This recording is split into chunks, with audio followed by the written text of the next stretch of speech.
On this day, the 12th of January, 1848, the Sicilian Revolution for independence began.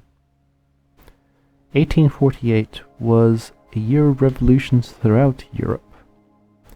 It had begun in Paris when Louis Philippe, King of the French, was overthrown and chased out of Paris. It then spread throughout Europe. The German states, from Prussia to Bavaria to Württemberg to Hanover, had had revolutions themselves, leading to the Frankfurt Congress, where they were calling for the unification of Germany. It spread to Vienna. It spread to Budapest, which had declared its independence, which had to be crushed by Russian troops. And it eventually spread to Italy. All through Italy, rebellions, protests, and revolutions began. And one of the most violent was in Sicily, against their Bourbon monarchs.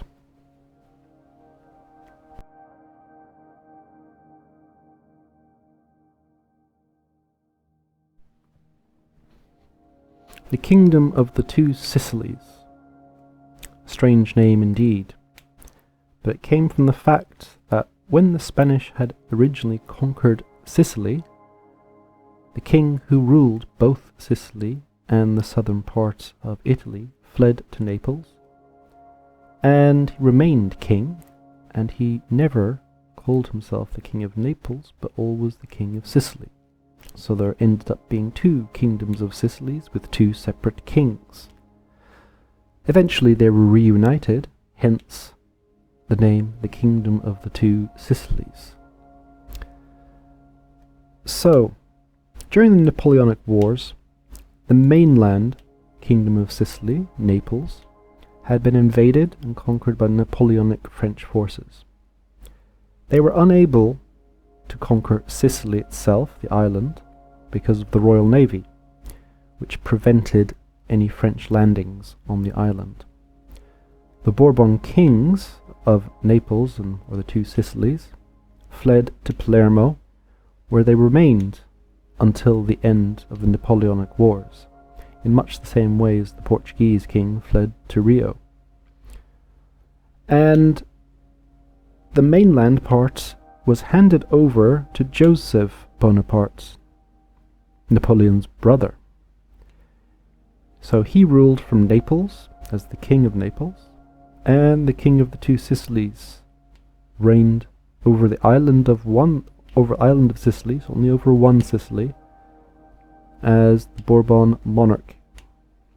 Now, when he came to Palermo, the nobles on the island of Sicily had forced a new constitution on him, which meant that they would have a Westminster-style system. So they had a parliament, they had various liberties, freedoms, rights, all that sort of good stuff. And he went along with it because he kind of had to.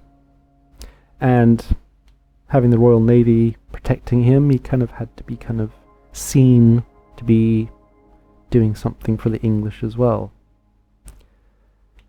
At the Congress of Vienna, they reunited both of the Sicilies. They got rid of Joachim Murat, who had been the second king of Naples. As you know, Joseph was promoted to the King of Spain, so the moment that happened, he went off and became King of Spain. And before that, I'm pretty sure he had been the King of the Netherlands as well for a little while. So King of 3 different countries. Impressive. So anyway, so Murat had been the king from 1808 onwards, and he was deposed, and the Bourbons went home to Naples. The first thing they did was they binned their new liberal constitution for Sicily, which the Sicilians weren't very happy about. But there was nothing much they could do at that point, there was no longer anything that they could hold over their Bourbon kings. In 1837, a massive cholera epidemic broke out on the island, mostly on the east coast, Catania, Syracuse, Messina. About 70,000 people died during this epidemic, and many people started accusing the government of actually contaminating the water and the air and all the usual things that happened. But it seems as if the government didn't really respond to this crisis, and people blamed the government in Naples. There ended up being an uprising in that year around Catania, Messina. Because of this, there was a sense, well, not just a sense, a very real situation where there was no autonomy for Sicily. They were ruled directly from Naples. Naples didn't really care about Sicily. Neapolitans themselves were in charge of all the civil service jobs, so locals didn't really have a look in. Sicily was incredibly poor and getting poorer, and they saw the regime as being harsh and unrelenting. So, on the 9th of January 1848, posters started being handed out and calling for rebellion against their kings of Naples. And the 12th of January seems to be have been chosen because that was the birthday of the then King Ferdinand of the Two Sicilies, who had actually been born in Palermo when the royal family was there during the Napoleonic era. So, everything was set. It looks like everything had been planned. The revolution was a go.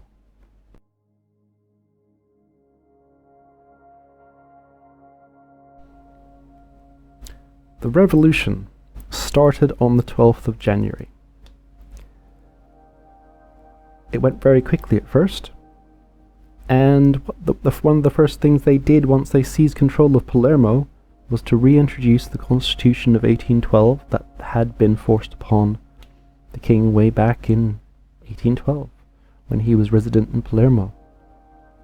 They elected a parliament, they elected a president of that parliament, and they were calling for an Italian confederation.